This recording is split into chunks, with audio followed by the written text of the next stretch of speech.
દાહોદમાં કાયદાને ઘોડીને પી ગયો નેતાનો પુત્ર સંતરામપુરના પરથમપુર ગામમાં બૂથ કેપ્ચરિંગ કર્યું। ભાજપ નેતાના પુત્ર વિજય બાબોરનો આ વિડીયો વાયરલ થયો છે, જ્યાં બૂથ કર્મચારીઓને ધમકાવીને ઈવીએમ કેપ્ચરિંગ કર્યું છે। નેતાના પુત્રએ સોશિયલ મીડિયામાં લાઈવ પણ કર્યું।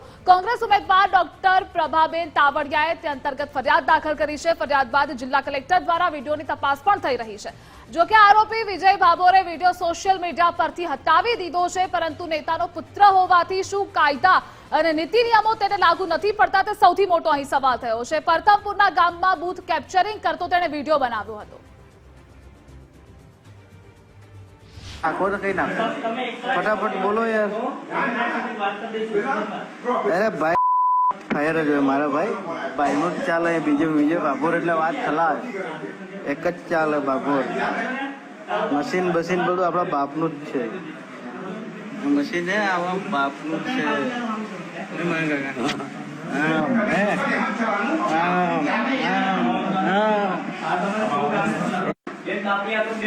चलो रेडी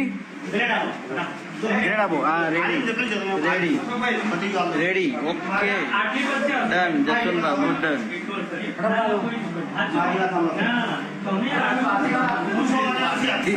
कोईनु ना काम लागे भाई एक ज चाले विजय बाबू।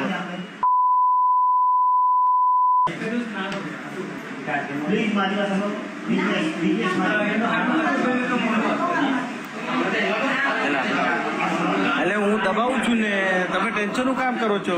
સાહેબ થી ઉતારો સાહેબ ને હું બેઠો નહીં દબાવવાનું જ તો આપણે દબાઈએ કોઈનું ના ચાલે એક જ ચાલે વિજય બાબુ ચાલે। એટલે યાર પટાવો ને યાર ટાઈમ વેસ્ટ મત કરો।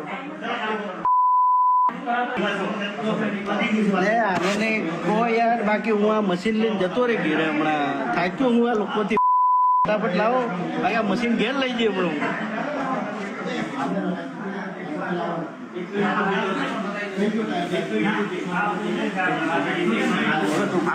એટલે તમે તય કરો ને તે તય દબાઈ દે આ બધું દબાઈ જાય તમારે ટેન્શન નહીં કરવાનું। હા દબાઈ દીધું મેં દબાઈ દીધું તમે જો। તો દ્રશ્યો પણ ટીવી સ્ક્રીન પર આપે જોયા। સંતરામપુરના પરથમપુર ગામમાં બૂથ કેપ્ચરિંગ કર્યું છે નેતાના પુત્રએ। સવાલ એ થાય કે શું નેતાનો પુત્ર છે એટલે તેના માટે કોઈ કાયદા વ્યવસ્થાને કોઈ નીતિ નિયમો લાગુ જ નથી પડતું? શું સામાન્ય જનતાને જ આ બધા નીતિ નિયમો લાગુ પડતા હોય છે? અને શું નેતાનો પુત્ર છે એટલે મન ફાવે વર્તન કરવાનું, અપશબ્દો બોલવાના અને બૂથ કેપ્ચરિંગનો આ વિડીયો તેણે કવર કર્યો છે? જો કે ચૂંટણી પંચના પણ નિયમો હોય છે જેનું તેણે ઉલ્લંઘન કર્યું છે। ભાજપ નેતાનો આ પુત્ર વિજય બાબોરનો આ વિડીયો વાયરલ થયો છે। आज मुद्दे अपनी साथे न्यूज़रूम थी विजय देसाई जोड़ाई गया है। विजय, शू नेतानो पुत्र होय एटले एना माटे कोई नीति नियमो लागू ज नथी पड़ता? વાત કરીએ તો આ વિડીયો સૌપ્રથમ એક જણાવી દઉં કે જે સંતરામપુરનું જે પરથમપુર ગામ છે ત્યાંનું મતદાન મથક છે તેનો વિડીયો છે અને મતદાનના છેલ્લા જે ગણતરીના મિનિટો હતી એ દરમિયાન શૂટ કરાયેલો એટલે કે સોશિયલ મીડિયા પર લાઈવ કરવામાં આવ્યું હતું એ દરમિયાનનો વિડીયો છે। વાત છે દાહોદ લોકસભા બેઠકની કે જ્યાંથી આ સંતરામપુર વિધાનસભા વિસ્તાર તેનો સમાવેશ એમાં થાય છે, જ્યાંથી ભાજપમાંથી લડી રહ્યા છે જસવંતસિંહ ભાભોર અને કોંગ્રેસના ઉમેદવાર છે ડોક્ટર પ્રભાત તાવિયાડ। વાત આ એટલા માટે અહીં કરવી પડશે કારણ કે આ વિડીયો હવે વાયરલ થયો છે સોશિયલ મીડિયામાં। જો કે આ અંગે પ્રભાબેને કલેક્ટરને ફરિયાદ પણ કરી છે। જો કે વિડીયો અંગે કલેક્ટરે તપાસ પણ શરૂ કરી છે અત્યાર સુધીના અપડેટ પ્રમાણે। વાત અહીંયા એ ઉઠે છે કે આ જે વિડીયોમાં દેખાતો વ્યક્તિ એનું નામ છે વિજય બાબોર કે જે ભારતીય જનતા પાર્ટીના એક નેતાનો પુત્ર છે। સોશિયલ મીડિયામાં રોપભર્યા વિડીયોને પોસ્ટ કરવા માટે જાણીતો છે, પરંતુ ગામની અંદર આવેલા મતદાન મથકમાં ઘૂસી જઈને આ વ્યક્તિએ લોકતંત્રનું ચીરહરણ કર્યું છે।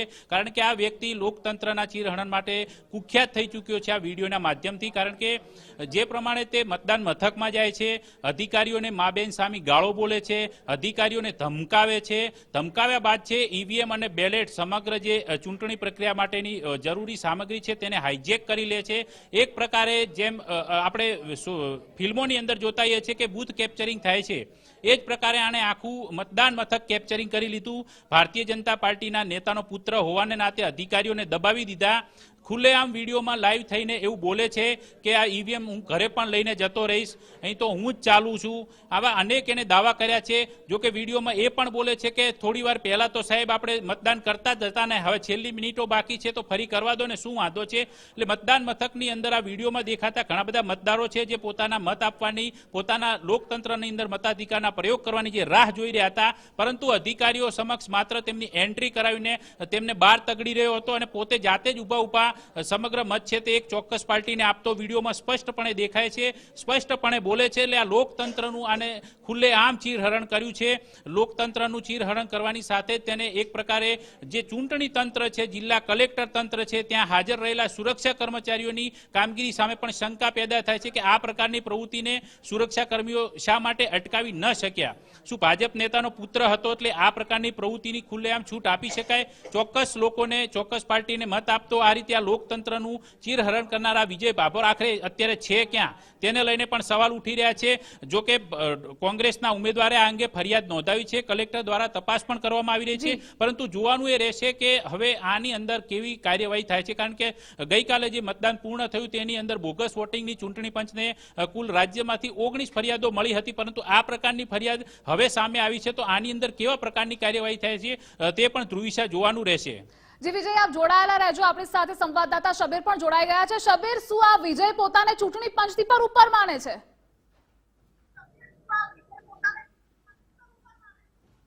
ચોક્કસથી ધ્રુવિશા પ્રકારે જે વિડીયો વાયરલ થયો છે એટલે કહી શકાય કે જે ભાજપના નેતાનો પુત્ર હોવાને નાતે તેને મતદાન મથક ઉપર ખુલ્લી દાદાગીરી જોવા મળી રહી છે. સવાલ જે મતદાનમાં જે ચૂંટણી પ્રક્રિયામાં જોડાયેલા કર્મચારીઓ પર પણ ઉઠે છે. ત્યાં સુરક્ષા બંદોબસ્ત પણ હોય છે, નોડલ ઓફિસર પણ હોય છે, છાસવારે જે અન્ય જે ચૂંટણી અધિકારીઓની પણ વિઝિટ થતી હોય છે. પરંતુ આવા સમયે પણ જે ખુલ્લી દાદાગીરી કરી અને જે ફેસબુક ઉપર લાઈવ કરી અને તમામ જે વિગતો બતાવવામાં આવી રહી છે એટલે કહી શકાય કે 100% જે વિડીયોના અંદર સાંભળવા પણ મળે છે કે તેઓ ચોક્કસ ગાળો પણ બોલી રહ્યા છે અને એક જ વાત કરી રહ્યા છે કે માત્ર ભાજપ જ ચાલે છે. એટલે કહી શકાય કે ભાજપના નેતાઓ દ્વારા જે અધિકારીઓને પણ દબાવવામાં આવી રહ્યા છે. હાલ જે કલેક્ટર દ્વારા પણ આ બાબતે સ્પષ્ટતા કરવામાં નથી આવી રહી. માત્ર તેમના દ્વારા એવું કહેવામાં આવી રહ્યું છે કે હાલ આ વિડીયો બાબતે તપાસ કરી રહ્યા છે, પરંતુ જે ચોક્કસ તે અંગે કોઈ ફરિયાદ દાખલ થઈ નથી. એટલે કહી શકાય કે ક્યાંક ને ક્યાંક જે અત્યારે વિજય ભાભોર નામનો જે વ્યક્તિ છે જેના નામનો આ વિડીયો વાયરલ થયો છે તેને બચાવવા માટેના પણ અત્યારે પ્રયાસો જોવા મળી રહ્યા છે. હાલ જે આ મામલે કોંગ્રેસના ઉમેદવાર ડોક્ટર પ્રભાબેન તાવિયાડ પણ તેમની વિરુદ્ધ પોલીસ ફરિયાદ પણ નોંધાવવાની તજવીજ હાથ ધરી રહ્યા છે. પરંતુ સમગ્ર મામલે અત્યારે જે આ ગુપ્તતાથી મતદાન થતું હોય છે, મતદાન કેન્દ્રની આસપાસ અથવા જે મતદાન કેન્દ્રની અંદર પણ જે બિન અધિકૃત જે વ્યક્તિઓના પ્રવેશ ઉપર પ્રતિબંધ હોય છે, ત્યારે આ વિજય ભાભોર પોતાના મિત્રો સાથે મતદાન મથકની અંદર જાય છે. એક તરફ જે ચૂંટણી પંચની ગાઈડલાઈન છે કે મતદાન મથકની અંદર કોઈ પણ વ્યક્તિએ મોબાઈલ લઈને પ્રવેશ નહીં કરવો, તેમ છતાં આ મોબાઈલ ઉપર ફેસબુક પર વિડીયો વાયરલ થાય છે, લાઈવ થાય છે. ત્યારે આ તમામ જે કાર્યવાહી સામે તમામ લોકોનું જે અધિકારીઓ છે, કર્મચારીઓ, તેમનું મૌન પણ એક શંકાસ્પદ જણાઈ રહ્યું છે. જી ધ્રુવિશા. જી શબીર, આપ જોડાયેલા રહેજો. વિજય, સવાલ એ પણ થાય 3 લેયરની સુરક્ષા ગોઠવવામાં આવે છે મતદાન મથક પર, બૂથ પર, તો જેટલા પણ ત્યાં સુરક્ષા કર્મીઓ હાજર હતા તેની પણ શું ધ્યાન નહોતું ગયું? બિલકુલ, સવાલો તો એટલા બધા થઈ રહ્યા છે કારણ કે જે પ્રકારે સુરક્ષા વ્યવસ્થા હોય, કારણ કે આ મતદાન એ એક ગુપ્ત અધિકાર છે જે જનતાને મળેલો છે, લોકતંત્રમાં મળેલો છે, પરંતુ આ રીતના જે લોકતંત્રની અંદર મળેલા અધિકારોને છીનવનાર આવા વ્યક્તિઓ આખરે એ બૂથ સુધી કઈ રીતના પહોંચી ગયા. આપણી સાથે વિનોદ દેસાઈ પણ જોડાયા છે. વિનોદ, જે પ્રકારની આજે ઘટના સામે આવી છે દાહોદ લોકસભા વિસ્તારમાંથી, આ વિસ્તારની અંદર આખરે હવે આવા જે તત્વો છે તેમની સામે કેવી કાર્યવાહી થવી જોઈએ? ચોક્કસથી જે રીતે લોકશાહીનું હનન કર્યું છે અને જે રીતે ખુલ્લેઆમ જે ગુપ્ત મતદાન હોય એના બદલે પોતાની દાદાગીરી, મની પાવર અને મસલ્સ પાવરનો ઉપયોગ ચૂંટણીઓમાં આપણે જોતા હતા, પરંતુ અહીંયા મહત્વની અને શંકાસ્પદ ભૂમિકા જે મતદાન બૂથ પરના જે અધિકારીઓ છે તેની પર જોઈ શકાય છે. સોશિયલ મીડિયા ઉપર આ વિડીયો વાયરલ થયો અને લોકોને ખબર પડી ત્યારબાદ જે કોંગ્રેસના ઉમેદવાર ડોક્ટર પ્રભાબેન તાવિયાડ છે તેમણે કલેક્ટરને ફરિયાદ પણ કરી, પરંતુ હકીકતમાં આનો રિપોર્ટ જે ચૂંટણી પંચના ફરજ પરના અધિકારીઓ હતા એમને ચૂંટણી પંચને કરવાની જરૂર હતી અને ચૂંટણી પંચે આમાં કાર્યવાહી કરવાની જરૂર હતી. પરંતુ જાણે આખું તંત્ર કેટલાક લોકોના ઈશારે નાચતું હોય અથવા તો કોઈના ડરમાં કે ખોફમાં જીવતું હોય એ પ્રકારનું વાતાવરણ. અહીંયા ત્યાંના સ્થાનિક લોકો પણ ચૂપચાપ ત્યાંથી જતા દેખાય છે. પોલીસો શું કરતા હતા અને ચૂંટણી પંચના અધિકારીઓ જે ચૂંટણી ફરજના અધિકારીઓ હતા તે શું કરતા હતા, આ તમામ બાબતો ઉપર સવાલ થાય છે. સોશિયલ મીડિયામાં જોયા બાદ, મીડિયા માધ્યમોમાં આવ્યા બાદ કોંગ્રેસના ઉમેદવારને જાણ થાય અને ફરિયાદ કરે ને હવે તંત્ર હરકતમાં આવે અને કાર્યવાહી કરે એના કરતાં જ્યારે આ ઘટના ઘટી તરત એક્શનમાં આવી અને આના ઉપર કરવાની જરૂર હતી. ચૂંટણી પંચને બધા સરાહના કરતા હતા, બિરદાવતા હતા, કારણ કે ગુજરાતમાં શાંતિપૂર્ણ મતદાન થયું. પરંતુ આ એક ઘટના જે ઘટી છે તેને આખી જે ચૂંટણી પ્રક્રિયા છે તેના પર સવાલ ઉભો કર્યો છે.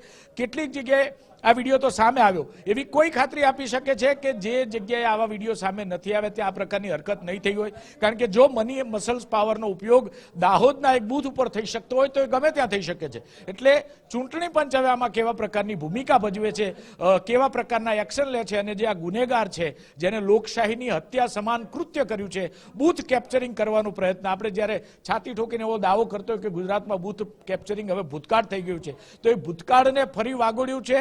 એક નેતાના નબીરા પુત્રએ પોતાની દાદાગીરીથી, મની પાવરથી, મસલ્સ પાવરથી, સત્તાના દુરુપયોગથી જે સુરક્ષા કર્મીઓ હતા એની પણ અહીંયા ભૂમિકા, અને સાથે સાથે જે ચૂંટણી પંચના કર્મચારીઓ હતા તે બધાની જ ભૂમિકા હવે શંકાના દાયરામાં છે. કારણ કે એક નબીરો પોતાના પાવરના કારણે આખા તંત્રને ઝુકાવે તે પ્રકારનો આ વિડીયો છે. અને વિડીયોને લઈ અને હવે આગળ કેવું પ્રકારની કાર્યવાહી થાય છે, કલેક્ટર કેવા પગલાં લે છે તે પણ ખૂબ જોવાની વાત છે. જી, આપ તમામનો જોડાવા બદલ આભાર. કોઈ તો કઈ નાખો, ફટાફટ બોલો યાર. અરે ભાઈ ફાયર જ હોય મારા ભાઈ, ભાઈનું જ ચાલે, બીજો બાભોર એટલે વાત ખલાસ. એક જ ચાલે બાભોર. મશીન બસીન બધું આપણા બાપનું જ છે. મશીન છે આપણા બાપનું જ છે.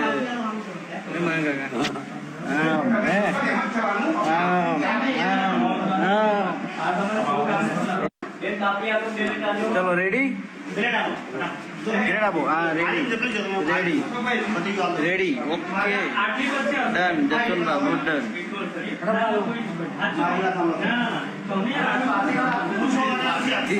કોઈનું